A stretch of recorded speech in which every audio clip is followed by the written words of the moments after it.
Bapak Ibu, puji syukur kita ucapkan kehadiran Allah Subhanahu wa Ta'ala, yang mana pada hari ini kita bisa diberi kesempatan kesehatan untuk hadir di SMPN Negeri 1 Siak mengikuti workshop peningkatan literasi dan numerasi.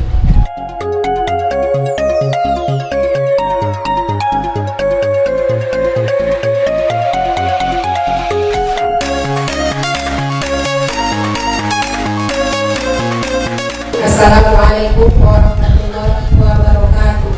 Izinkan saya menyampaikan beberapa hal terkait dalam kegiatan peningkatan literasi dan numerasi. Nah, pada kegiatan ini nantinya kita akan merancang asesmen awal pembelajaran dan kegiatan proses pembelajaran. Setelah itu, 1 minggu kita break, berikutnya kita akan praktekkan asesmen yang sudah kita lakukan dan juga proses pembelajaran yang akan kita lakukan di kelas. Nah, setelah itu terlaksana, kita bisa melakukan refleksi terhadap kegiatan kita di kelas. Hasil refleksi itu kita rancang kembali untuk pertemuan kedua pada tanggal 10 insya Allah Bapak Ibu. Harapannya adalah siswa maju 1 langkah saja menjadi kesiapan belajar atau kemampuannya berada pada kemampuan dasar. Kita mengucapkan Bismillahirrahmanirrahim. Workshop peningkatan literasi numerasi yang dikaja oleh tim Smart Merdeka bekerja sama dengan Tanoto Foundation pada hari ini resmi dinyatakan dimulai.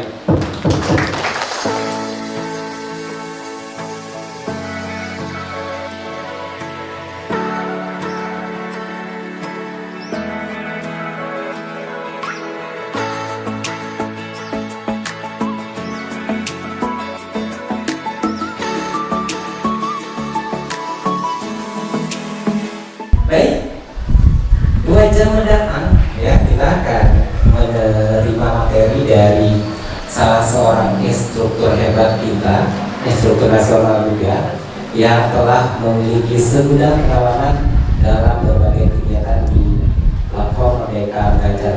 Saya lagi kalau bukan kita sambut, ini dia Sakti Pradila di MPD dari SMP Negeri 1 Mempura.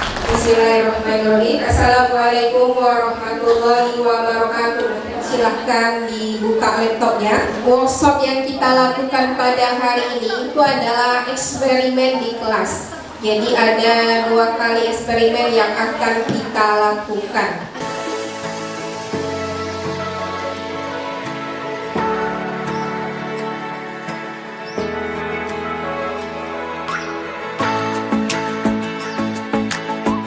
Jadi yang ada di depan ini alhamdulillah itu keluar sebagai karya se-Indonesia 100 orang terbaik gitu. Jadi alhamdulillah ini sudah dinilai dan lain sebagainya. Maka hari inilah yang akan kita bersama insya Allah akan kita berbagi kepada teman-teman semuanya. Jadi saya rasa semua teman-teman sudah paham yang namanya asesmen diagnostik kognitif ya. Pertama kita tentukan terlebih dahulu adalah materinya atau CP-nya. Setelah materi maka buatlah pertanyaan tentang materi tersebut. Nah, bagaimana mengetahui tingkat kesiapan peserta didik kita?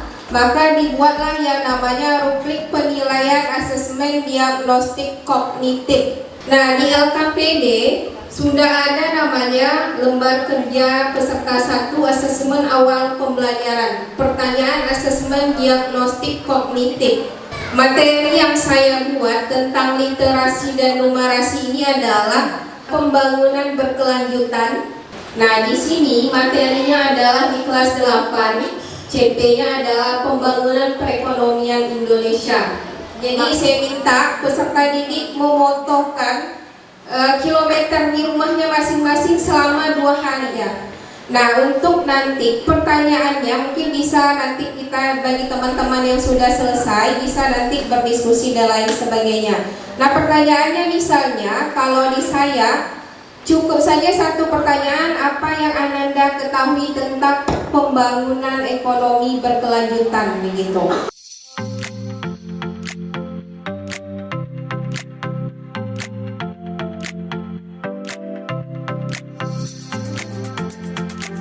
Nah, di dalam taksonomi Bloom itu ada yang namanya KKO. Jadi, bagi siswa yang intervensi khusus itu KKO-nya ada pada level 1. Jadi, membuat tujuan pembelajaran nanti di LK2-nya, tujuan pembelajaran itu dibuat per siswanya per tingkat atau per level.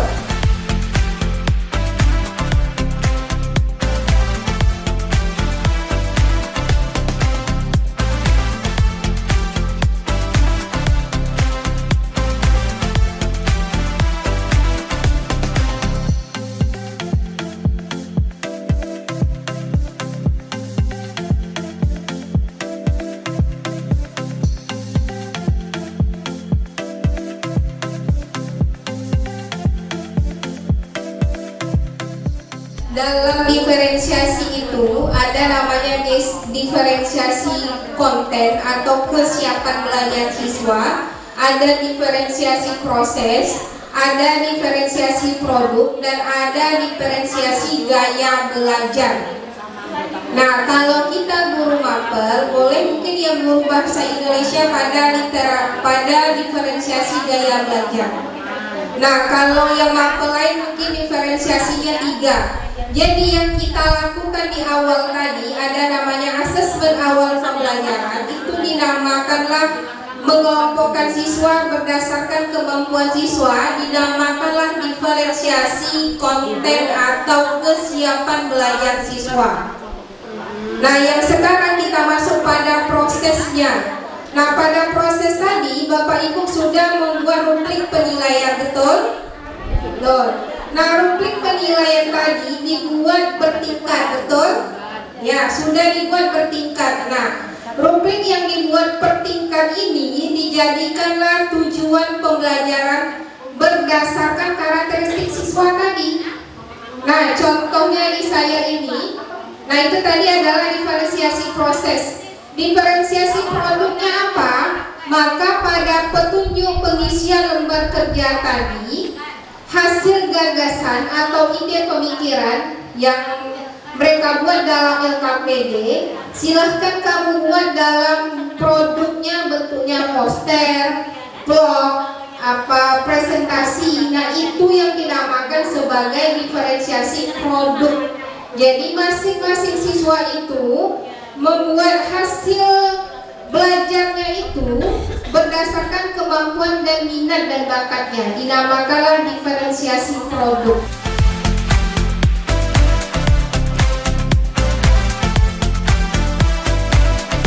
Jadi kalau di Bu Hendy misalnya ada yang materi yang sebelumnya dan materi yang sesudahnya, nah itu asesmennya bukan lagi asesmen untuk mengetahui kesiapan terhadap materi kita.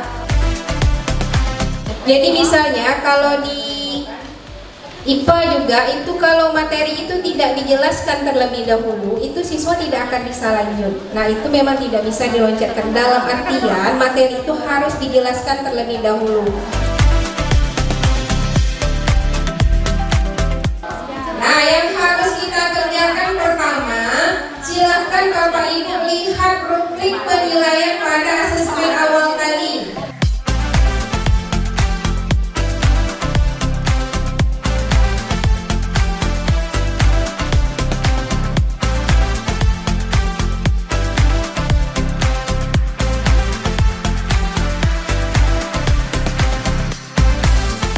Jadi kegiatan ini akan kita webinarkan, mungkin curah pendapat Bapak Ibu melakukan praktik baiknya di dalam kelas, begitu. Apabila ada yang kurang dan yang kurangnya, mohon maaf.